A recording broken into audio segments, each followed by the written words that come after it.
Recover. Present. Arms.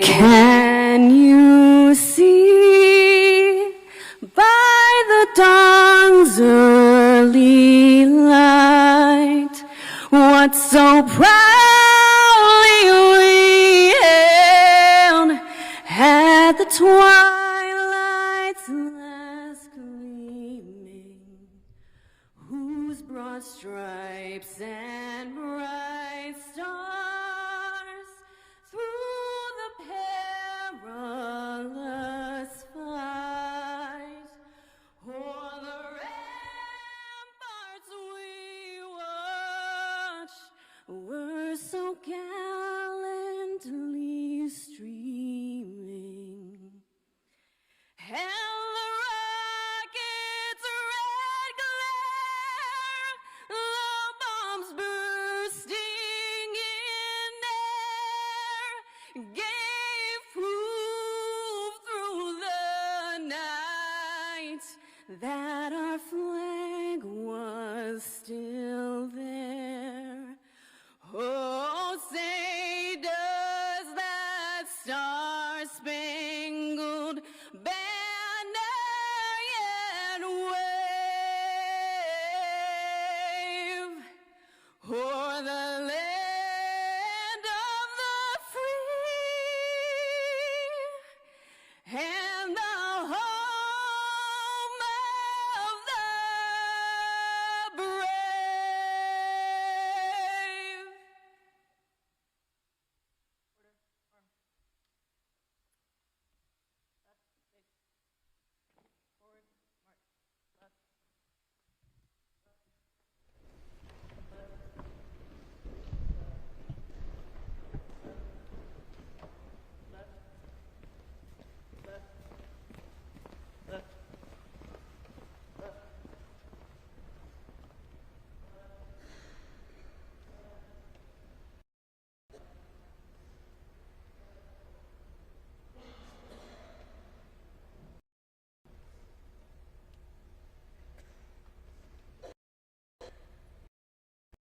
Earl Meyer, his family, friends, veterans, and distinguished attendees.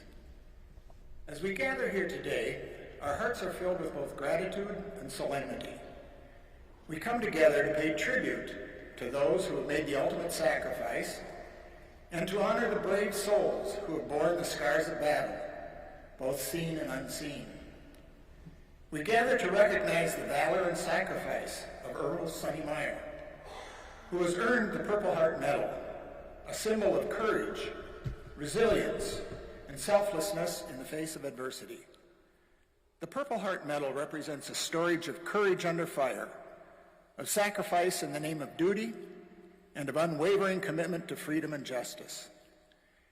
As we pause to reflect on the sacrifices made by Sonny and all of our service members, let us remember that freedom is not free.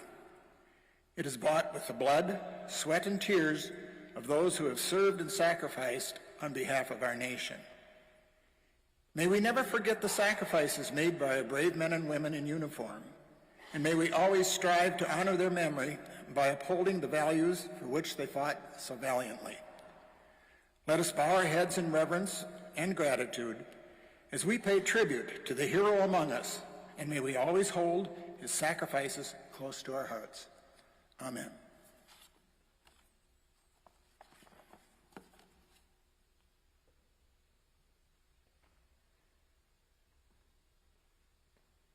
Please be seated.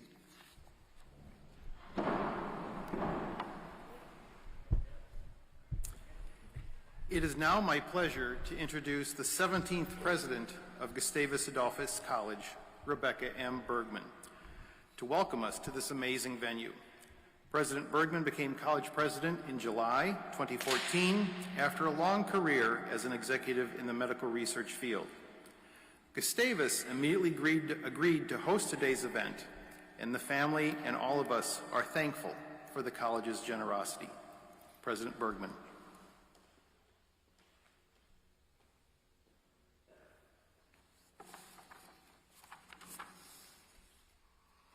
Welcome everyone here to Christ Chapel at Gustavus Adolphus College on this lovely spring day.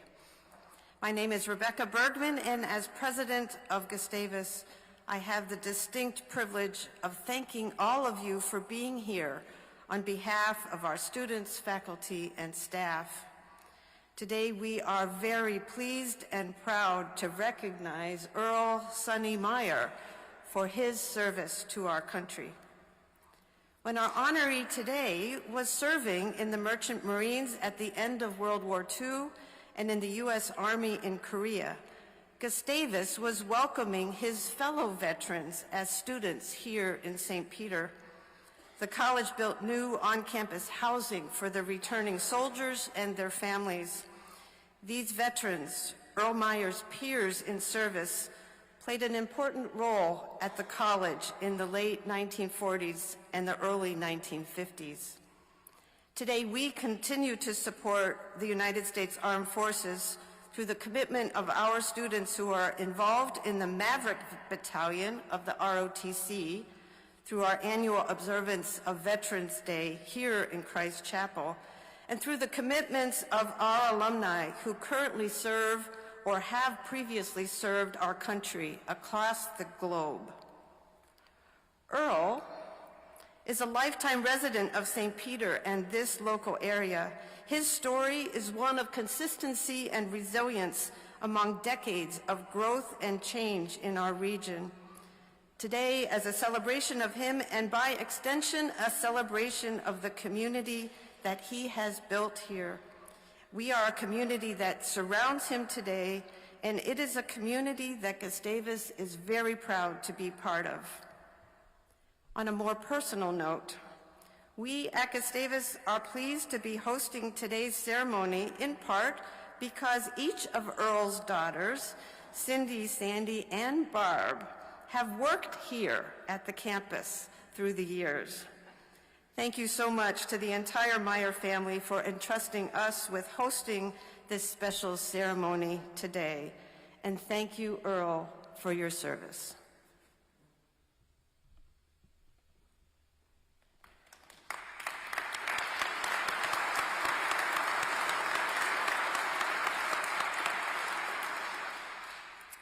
Thank you. It is now my pleasure to introduce the Mayor of St. Peter, Shannon Noel. Mayor Noel has served as mayor since 2022, and she will welcome us to this great city. Mayor?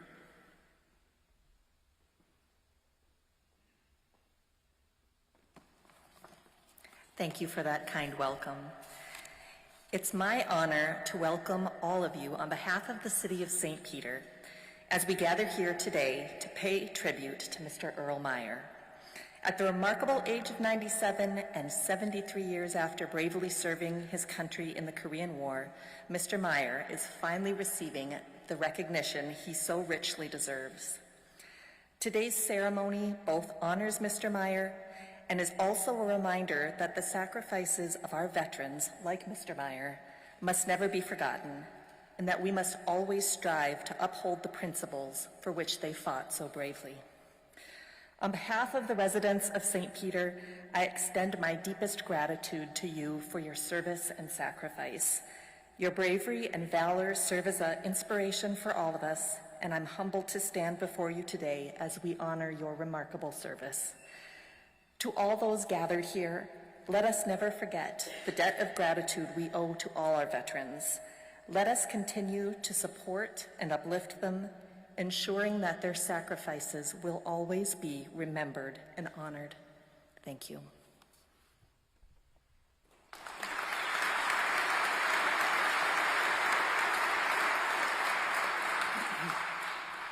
Thank you.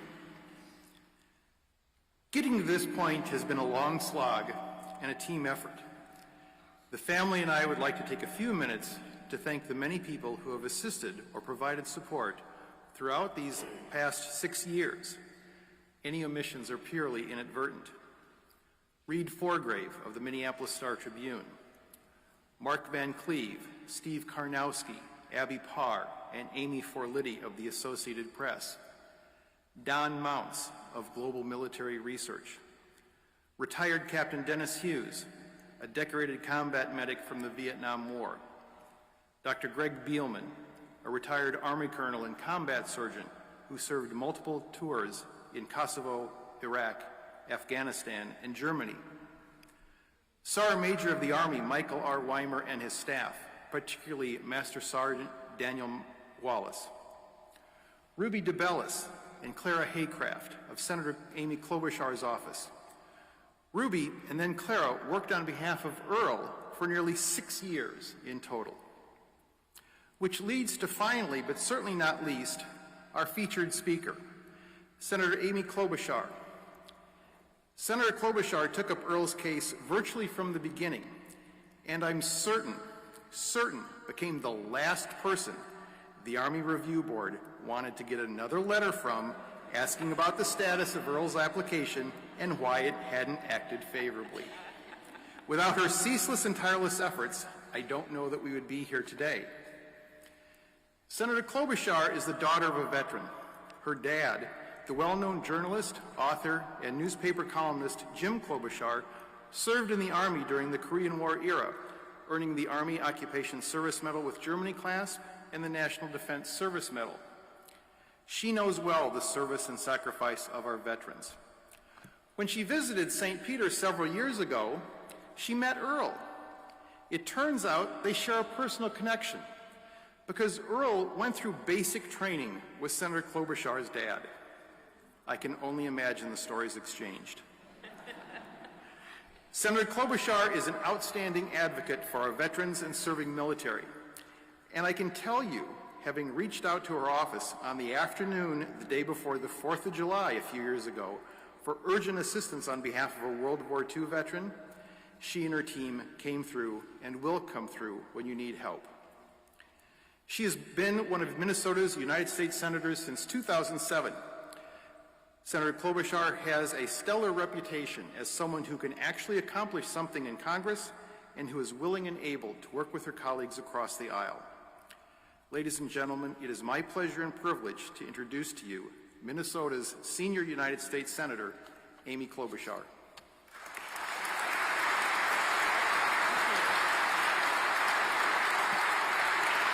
Thank you so much, Alan. And I think you all know they also got a lot of letters from Alan. And he's been an incredible friend to the family, friend to Earl, as well as the role we'll discuss of Earl's family and daughters in all of this.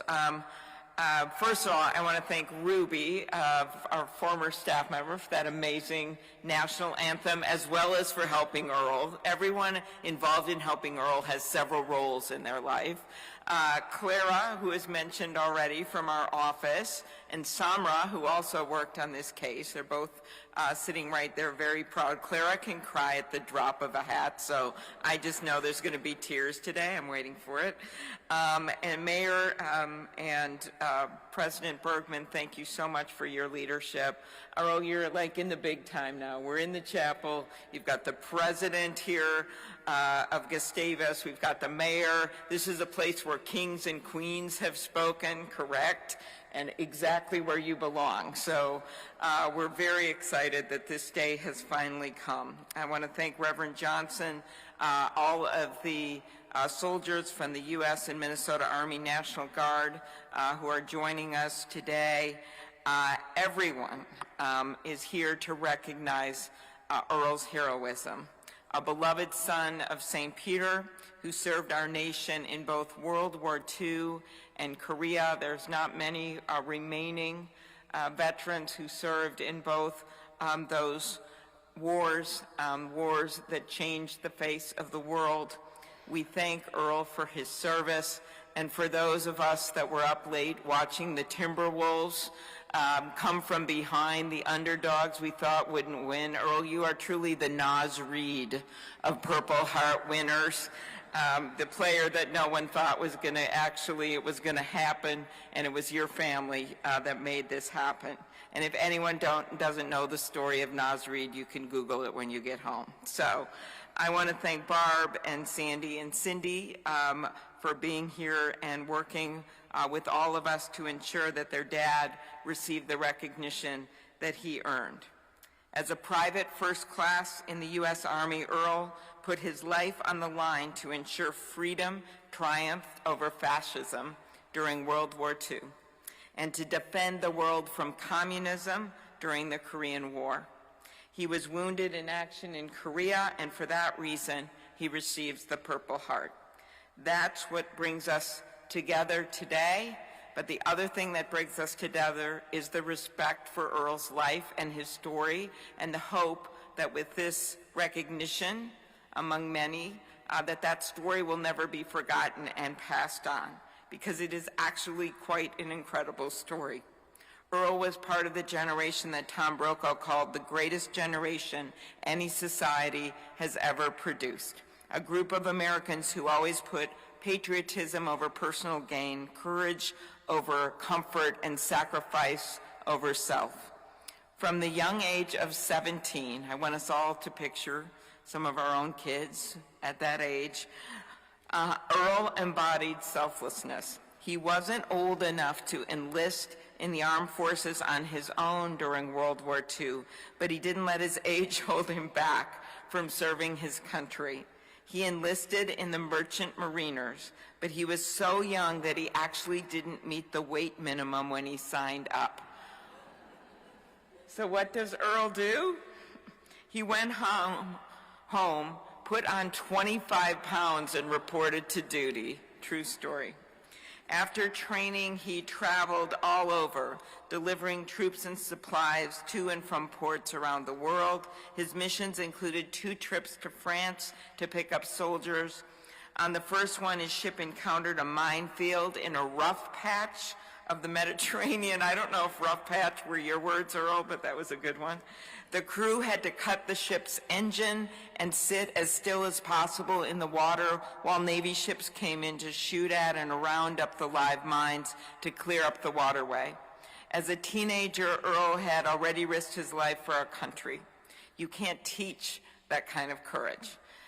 That's one of the many reasons that we work to honor Earl for his service during World War II with the Congressional Gold Medal, our nation's highest civilian honor. After the war, Earl came home to Minnesota, and like so many of those World War II veterans, started farming. Then the North Korean army invaded South Korea at the 38th parallel. America had to step in to stop the spread of communism, and months later, Earl was on the front lines in Korea, serving as a rifleman, a machine gunner, and sometimes squad leader.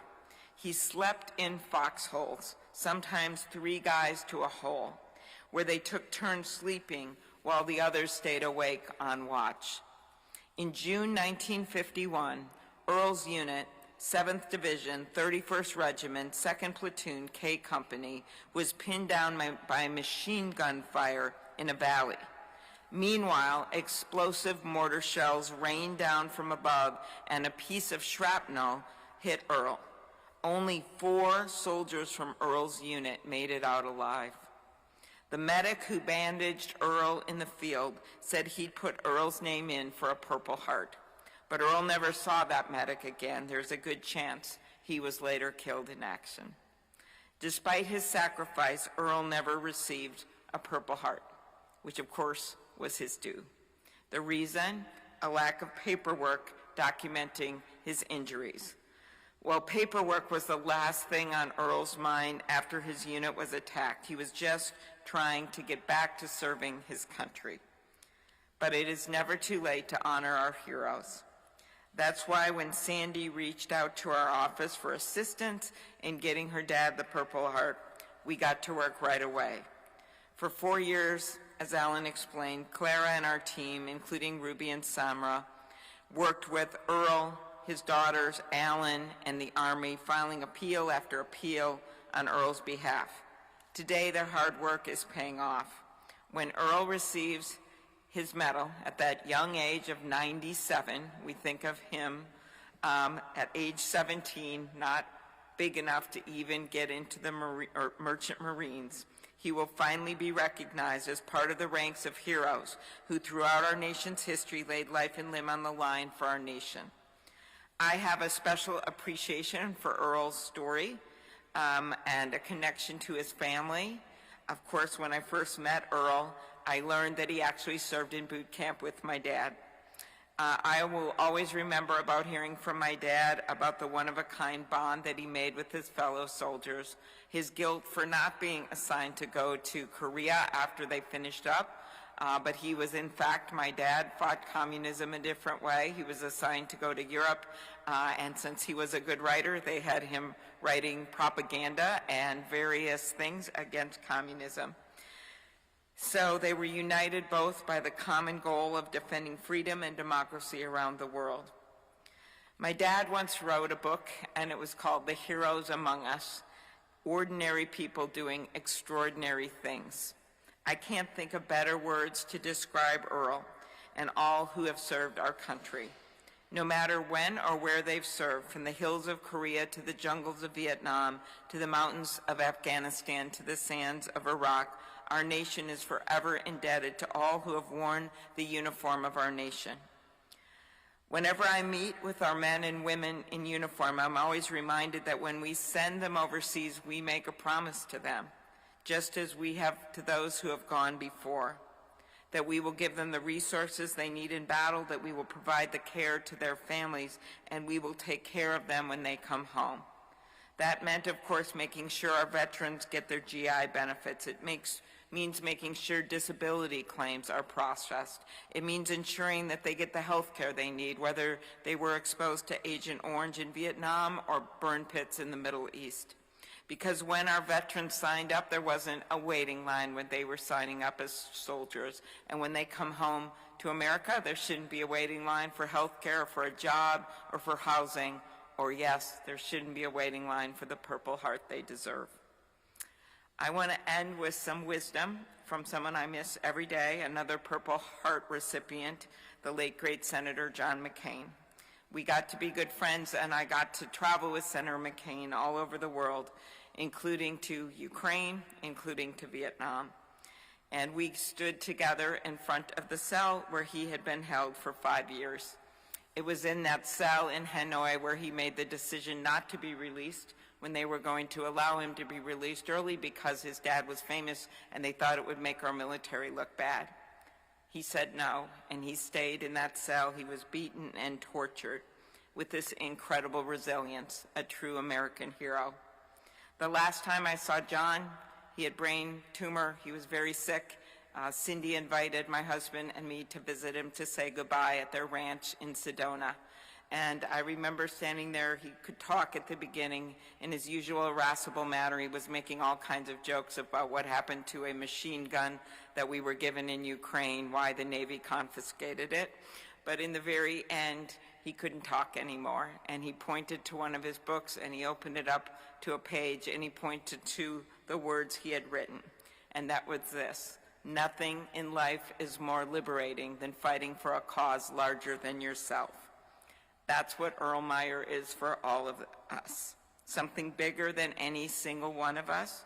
Our rights, our freedom, our safety is what Earl fought for. Minnesota, our country, and our world are better because of you, Earl. Thank you and congratulations, finally.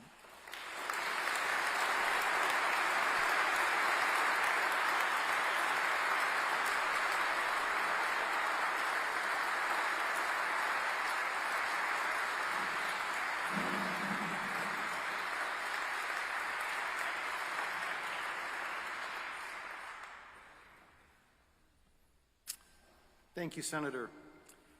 As I mentioned earlier, I've had the pleasure of working with and getting to know Earl Sonny Meyer over the past nearly 4 years. So I'm going to put on my historian's hat and offer a few remarks on the man, the medal, and remembrance. Sonny Meyer would undoubtedly be the last person who would describe himself as a hero, to be sure. The word hero now is often misused and misapplied. Actors are not heroes. Athletes are not heroes. Music artists are not heroes. But Sonny Meyer is a hero in every sense of the word. As the senator just said, he is one of that group of Americans for whom journalist Tom Brokaw coined the term America's greatest generation. After returning from service in the U.S. Merchant Marine following the end of the Second World War, I have no doubt Earl was looking forward to a quiet life here in St. Peter. However, Uncle Sam had a different idea.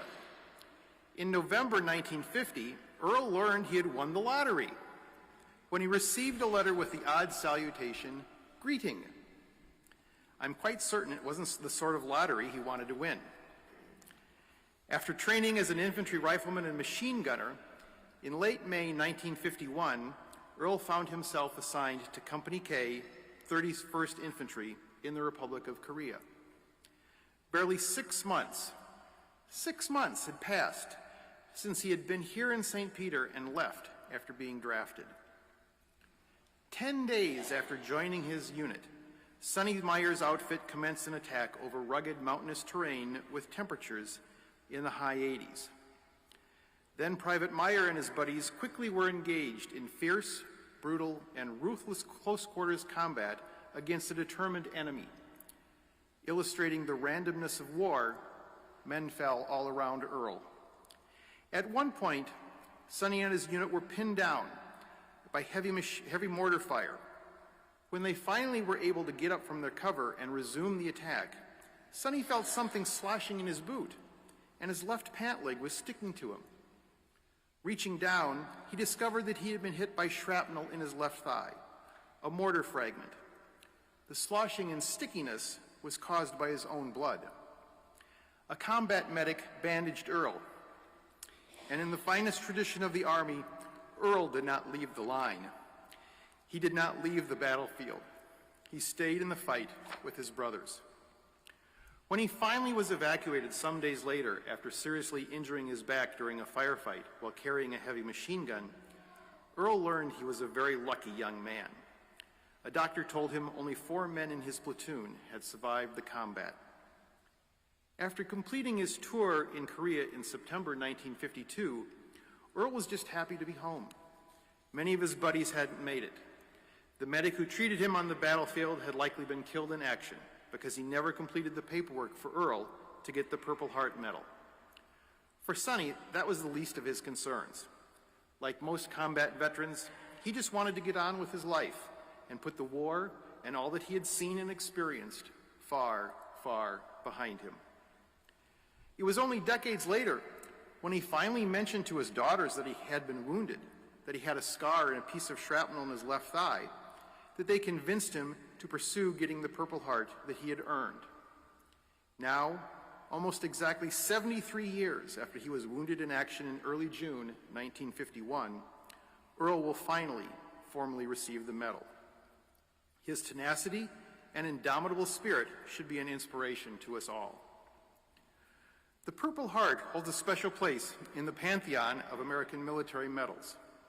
It is the oldest decoration awarded, having been established originally in 1782.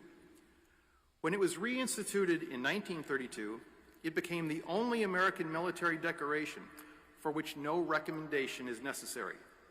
A service member earns it by being killed, wounded, or injured in combat against an enemy of the United States. The Purple Heart is also, I think, the handsomest medal America awards. It is unique in its appearance. It stands out amongst all the military decorations. The medal Earl is about to receive is nearly as old as he is.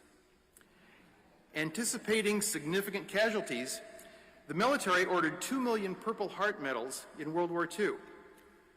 When the conflict ended somewhat suddenly in August and September 1945, 500,000 medals remained in inventory. In all the combat since then, that inventory has not been exhausted. The medal Earl is about to receive, like him, is a World War II veteran. The Purple Heart is a cherished decoration among those who have received it. My dad, who was wounded in action multiple times during World War II, once told me he was proudest of his Purple Heart medals.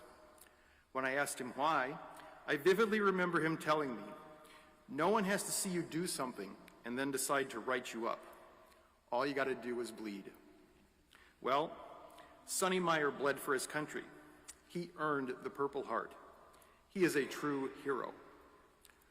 When I finally was able to tell Earl a few weeks ago that he was going to receive the Purple Heart, he first said he never thought he'd see this.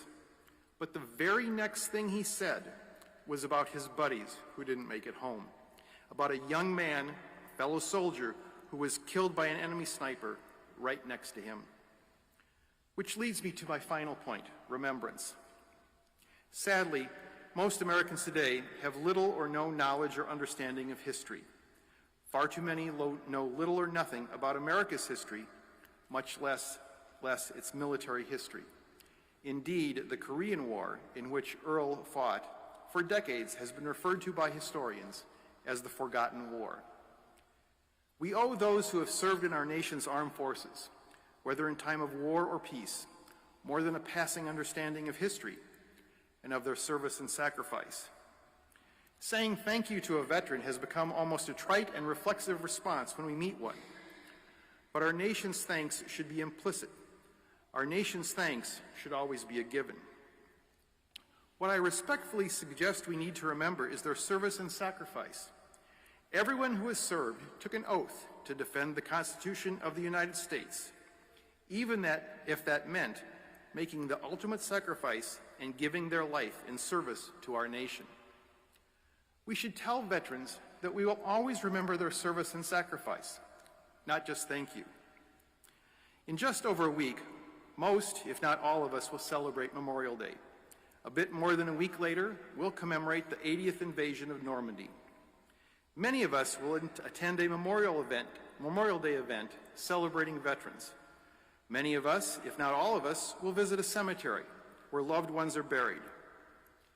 After the event is over, after you've visited your loved ones, don't just leave.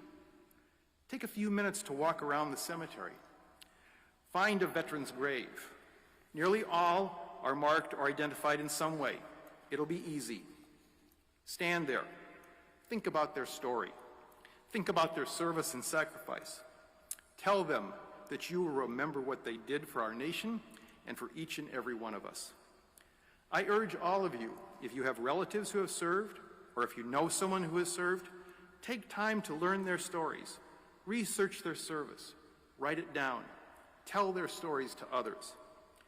Just as Earl's thoughts turned to remembering his brothers who served and those who didn't make it back, remember all those who have served, living or dead.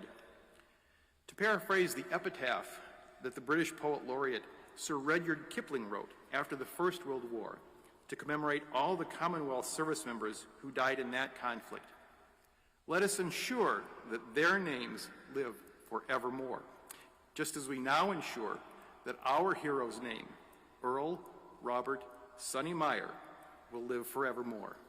Thank you.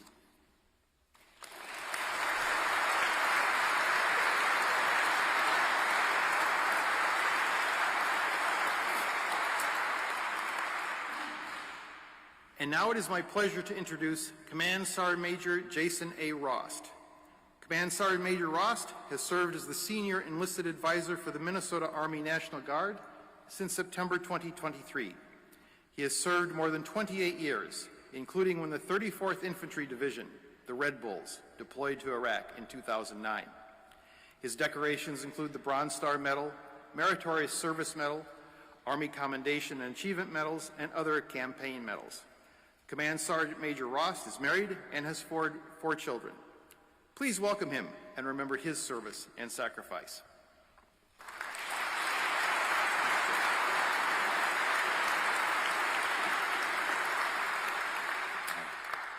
Well, thank you, Senator Klobuchar. Thank you, Mayor Shannon Noel. Thank you, Rebecca Bergman, College President. And of course, and most importantly, thank you to the family and friends of Mr. Earl Myers. Good afternoon. My name is Command Sergeant Major Jason Rost, as was previously stated. I'm the Senior Enlisted Advisor for the Army here in the Minnesota Army National Guard. And today, on behalf of the Sergeant Major of the Army, the United States Army, and a grateful nation, I have the distinct honor of participating in today's special recognition. While I do have formal remarks, Let me start with a special and personal thank you to you, Mr. Meyer, for your service to the United States and your defense of the Korean Peninsula, which was my birth country. I was born in Seoul, South Korea, and I was adopted and raised here in Minnesota, and I am certain that my life and my service would not be possible without the sacrifice and service of men and women like yourself. Thank you.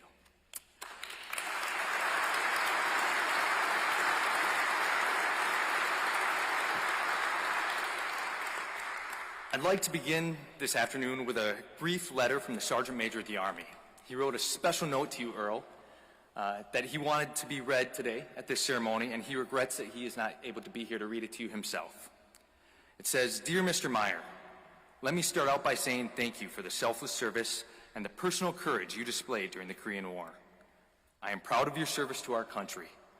The actions of you and your fellow veterans ensured the people of South Korea enjoy a secure democracy today. Your selfless service and dedication embody what it means to be a U.S. Army soldier and are a direct reflection of your personal values. Your willingness to sacrifice is what makes our service and nation a great one. I want you to know that you will always be an invaluable member of this great Army." And finally, as a token of his appreciation, he's enclosed his coin. Once again, thank you for your service, sacrifice, and unwavering dedication to our nation. This will defend. Sincerely, Michael R. Weimer, Sergeant Major of the Army.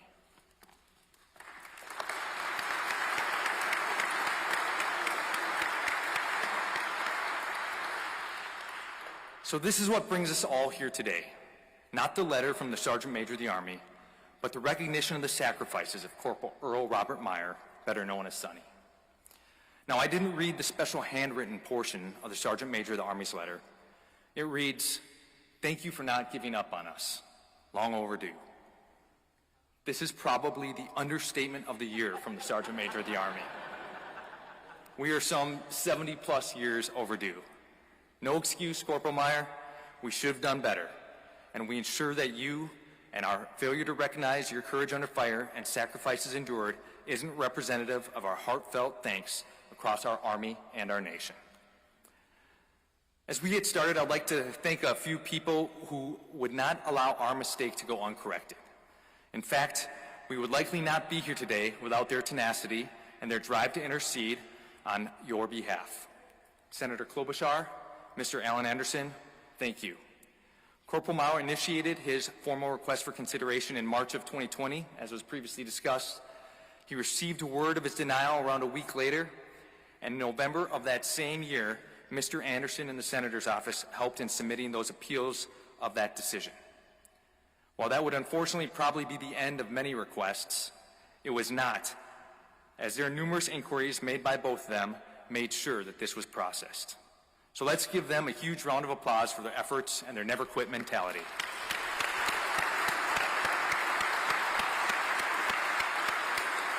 If ever I need assistance in getting something pushed through, you two are at the top of my list to ask for assistance.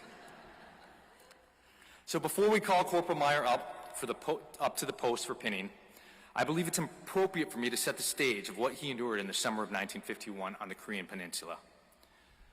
I'm not sure if anyone here has ever been to Korea. It's a beautiful country, but it can also be an unforgiving landscape of endless mountains, rice paddy fields with sweltering heat and humidity in the summer, and unmerciful bitter cold in the winter. I can't fathom the fearsomeness of the fighting. Just the effects of the terrain and the weather on combat formations is almost unbearable. Carrying combat loads in this terrain can push soldiers to their physical and mental limits, and that is with no enemy like the ones faced by PFC Meyer at the time in Company K, 7th Infantry Division. PFC Meyer was attached as an infantryman with Company K, 3rd Battalion, 31st Infantry Regiment, 7th Infantry Division in the vicinity of Walchon, Republic of Korea, which is located just a few kilometers south of the border of North Korea. And barely 2 weeks after joining his company, the 31st Infantry Regiment started to engage the enemy in intense and violent combat. Meyer and his unit engaged in heavy and bitter action throughout the month, particularly during those first 10 days of June. I'd like to outline what the Army Heritage Center has recorded about these 10 days in 1951 for his particular units. On June 1st, 1951, the 31st Infantry Division was ordered to attack to seize line Zebra. As the attack proceeded, the regiment met extremely stiff enemy resistance, and elements from all 3 battalions became engaged during the day. The 3rd Battalion, though, was successful in securing its objective and was later relieved by elements of the 32nd Infantry Division. On the 2nd of July, the regiment continued its attack north to destroy the enemy in zone and secure an objective line Baker. After a bitter fight, the 3rd Battalion was successful in securing Hill 483 despite strong air and artillery support, and the enemy had to be dug out with bayonets, hand grenades, and in some cases, flamethrowers. On the 3rd of June, the 31st Infantry continued to meet heavy enemy resistance as they advanced slowly forward. Early the following morning, Kilo Company received a heavy counterattack from both flanks and the front. The company, however, held its position, employed mortar and artillery fire to maximum effect, and drove the enemy off. After the counterattack was repelled, the regiment again pushed off in an attack and secured its objective against the heavy enemy resistance. The enemy was exacting a high toll from the regiment for its advance, but they were paying a much dearer price for their defense. On the 5th of June, Operation Pile Driver commenced, with the regiment attacking north into a new zone. Friendly units again had to inch their way forward under the heavy enemy fire and dig out enemy bunkers one by one. The 3rd Battalion received repeated enemy counterattacks, which attempted to drive them back, but they failed. It was believed that the ground was being held as a possible springboard for the enemy to drive back down into Washoe. In all of these operations, maximum use of air and artillery was being made, but the bayonet and hand grenade, the personal weapons, were the weapons which ejected the enemy from each hard-won hill. During the early morning hours of the 6th of June, elements of the 3rd Battalion received a heavy enemy attack of an estimated battalion size, and the battalion held their position, however, and forced the enemy to withdraw. Before the scheduled attack on the 6th, orders were received from the 7th Division that the 6th Republican of Korean Division would relieve the 31st Infantry Division, so the regiment could move into a new zone and continue Operation Pile Driver. On the morning of the 7th, the 2nd Battalion was attacked by an estimated enemy regiment, and it was necessary to employ a reserve company from the 3rd Battalion to assist in securing the area. At 12 o'clock on the same day, the regiment resumed the attack only to run into heavy enemy fires almost immediately. Heavy casualties were sustained by the regiment, but initial objectives were taken. On the 8th of June, the regiment again ran into heavy enemy resistance and fought until 9 o'clock, 2100 hours, to secure its objective. The enemy continued to be very persistent in its defense and had to be dug out before they abandoned their positions. Maneuvering against these enemy positions was done mainly at the company level, with maximum use of available artillery support, and then on the 9th of June, enemy resistance lessened. But the advance was still slow due to the extremely difficult terrain and the growing fatigue of the men. In spite of these difficulties, advances from 3,000 to 4,000 yards were registered, and enemy artillery and mortar fire continued to increase, but actual ground combat with large enemy forces was lessened. Finally, on the 10th of June, the 3rd Battalion attacked and secured Hill 730, clearing the right flank of the 17th Infantry, which had attacked through our positions. After securing the hill, the regiment was withdrawn into the Divisional Reserve and took over from the 17th Infantry the planning and construction of defensive positions in the divisional sector of the Kansas line. The regiment immediately took steps to restore its combat effectiveness by arrest and rehabilitation of men and equipment. That, ladies and gentlemen, that was the conditions and the situation during those first 10 days of June 1951. PFC Meyer had engaged in search and destroy, general patrol and ambush, close-range air and ground assault operations. He saw his fellow comrades die. He directly observed wounded civilians and enemy forces. He saw his close friends wounded, killed in action, and he engaged in continuous, sustained combat with the enemy and in wartime conditions for several days. He believed and understood he could actually die in combat. So now, standing here today, over 73 years later, we have the opportunity and the honor to recognize Corporal Sonny Meyer's sacrifice in the summer of 1951 in a land 1,000 miles away, a land that is now a prosperous country, a democratic country, a free country because of the sacrifices of men like Corporal Meyer. Sonny, would you please join myself and Senator Klobuchar on the front of the stage?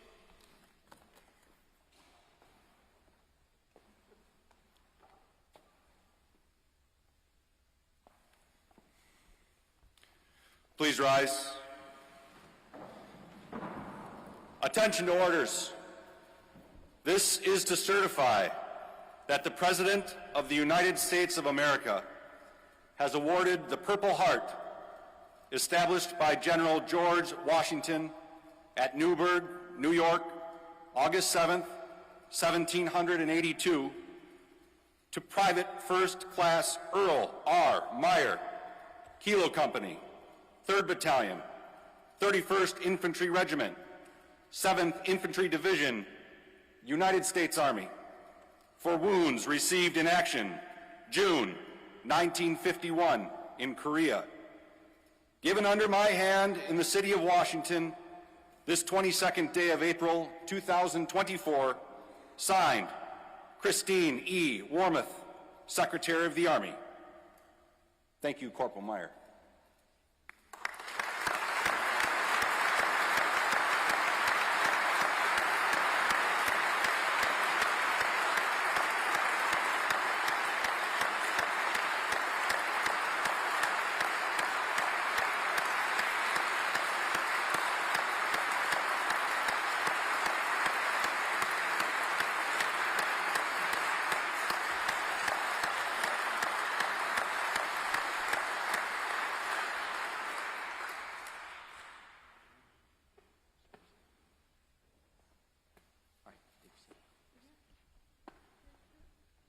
Earl said he didn't know it was going to be this big a deal.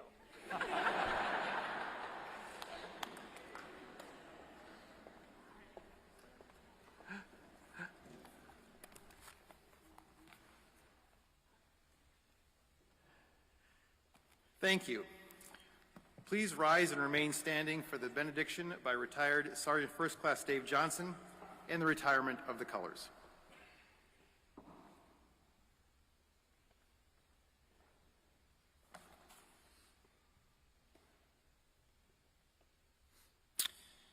Almighty and merciful Creator, as we conclude this solemn gathering, we bow our heads in reverence and gratitude for the bravery and sacrifice of Earl Sonny Meyer, who we honored today. We humbly ask for your continued guidance and protection over all Purple Heart Medal recipients, their families, and all those who have served in uniform. Strength and resilience as they continue their journey, solace in knowing their sacrifices have not gone unnoticed. May the wounds they bear, both seen and unseen, be healed by your grace and surrounded by the love and support of their community. As we depart from this sacred space, may we carry with us the memory of Sonny and his deeds, and to all those who have given so much in service to others. May their courage inspire us to live lives of purpose and compassion, always mindful of the debt we owe to those who have served for us. We offer this prayer in your holy name. Amen.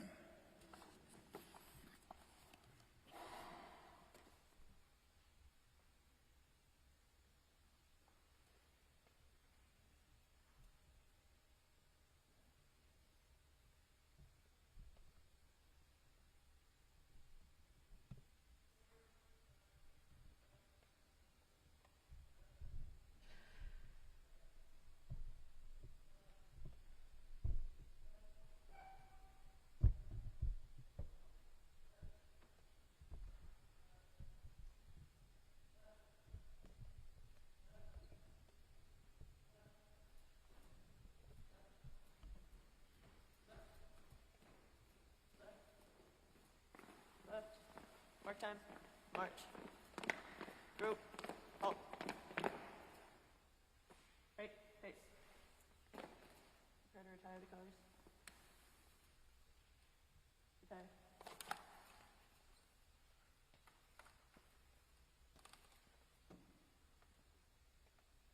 Left. Face. Forward. March. Left.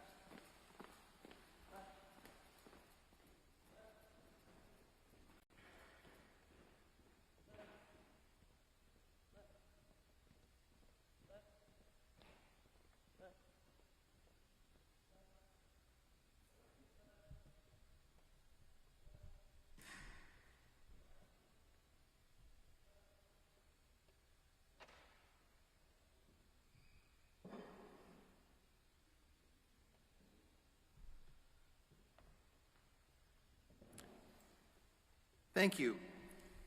Please join Senator Klobuchar and Command Sergeant Rost and all of you in congratulating St. Peter's hero, Sonny Meyer, one more time.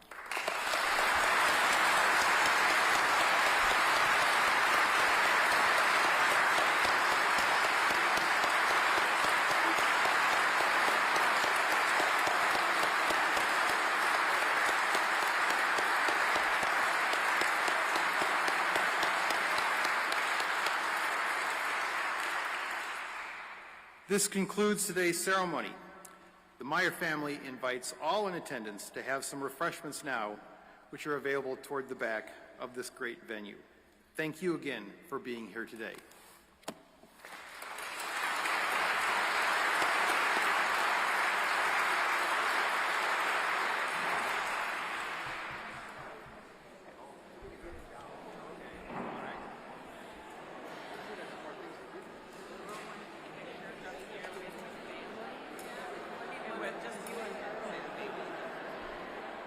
With the purple heart.